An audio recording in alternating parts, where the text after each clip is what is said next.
Hello and welcome to Thread Talks. We have with us today Sarinda Unamboowe, the CEO of MAS Creda, and we'll be talking about traceability. Sari, welcome and tell us. Thank you. What is traceability and how does it work? So this is a new topic that has become very popular among the apparel circles especially. And basically what it is the ability to be able to trace a process in a garment, in fabric, whatever it may be, from start to the end. Mm-hmm. So fundamentally that's what it is. And is it the same thing as transparency, or if not, how would you differentiate? I think the two kind of complement each other, because traceability gives you opportunity to be transparent about what you do. But traceability in itself has so many different layers, because you can start with a simple process of how does a piece of fabric go from A, B, C to a garment, or you can start from how does a cotton plant end up as a product. Right. And you can even trace it beyond that. How does it end up in waste and what happens after that? Okay. So I think it's a really, really interesting subject right now, because it's something that is becoming extremely relevant in a world where we are trying to not just be conscious about what's going on, but also ensure a reduction in wastage. Okay. And you kind of touched on this, but why is traceability becoming more and more important right now? What's happened to make it such a hot button issue? So I think there are two things, right? One is social consciousness, because there's a lot of noise around how apparel is manufactured, how fabrics are manufactured, how cotton is manufactured, and the impact to planet, impact to society. So that has become more and more current as in the recent past. I think traceability allows people to then have visibility into what exactly is going on. That's one. The second thing is, through traceability, you can start predicting what a garment is going to do. So I think this is really interesting, because you've talked about then traceability as how it really helps the apparel manufacturer and the people involved in this process. Yeah. But maybe the way people think about traceability right now, it's something that consumers may be asking for.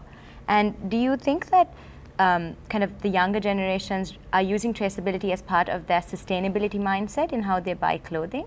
Yeah, absolutely. And I think it's a combination of factors. It's probably driven by the millennials who want to know more about how their lives are impacting the planet. And it's not just that. But yes, for example, you'll be extremely aware of the social impact of everything that is happening there, of the environmental impact of everything that's happening there.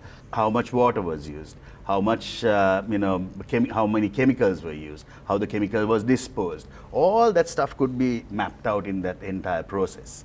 So that is definitely something that could, would give people a lot more knowledge about how their product is made and how they themselves are then impacting the planet. So like, say for example, you have a QR code on this, right?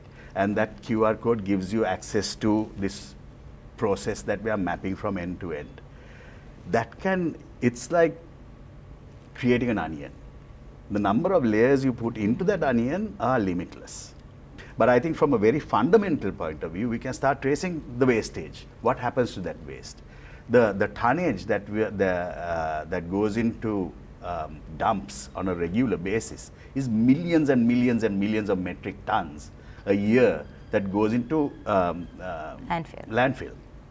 So what if we can then measure that and start doing something about that, bringing in circularity? Right. And so this just opens up a lot of very, very exciting possibilities. So you're talking about a world where then a consumer can pick up a T-shirt and see through a QR code or some other mechanism how much waste was generated by this T-shirt, why are the chemicals it was used that were used to make it went, all these kind of information. And do you think that's going to change the retail experience? Well, I certainly hope it makes people more aware of chasing fast fashion, for example. The impact of chasing fast fashion, because there are lots of people who will stand and hold a placard saying water is being wasted or something like that, wearing a T-shirt that they have worn for a week, and then next month they'll toss it and buy another T-shirt. But there are thousands of liters of water that goes to manufacture every single T-shirt. And there are billions of T-shirts or billions of numbers in terms of clothing items that are manufactured every year.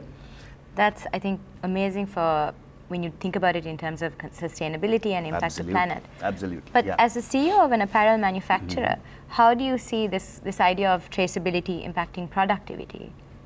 I think it will improve productivity. Okay. Because if you can predict how a fabric is going to perform, then you're setting all your machines, your machine settings, everything is geared for how that fabric is going to perform. So I think it's going to help us a huge amount.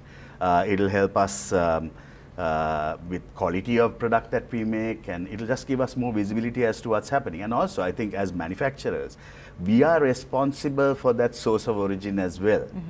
So, I mean, whether it's a political reason or, you know, like say, for example, what if during the time where Chernobyl was actually a contaminated zone, where what if raw material was coming from somewhere around there? Right. So, you know, contaminated raw material or political as a result of human conflict or whatever, you'll know exactly what's going into the fabric that you're cutting and sewing. So that becomes a very, very important aspect of our role in society. That makes sense.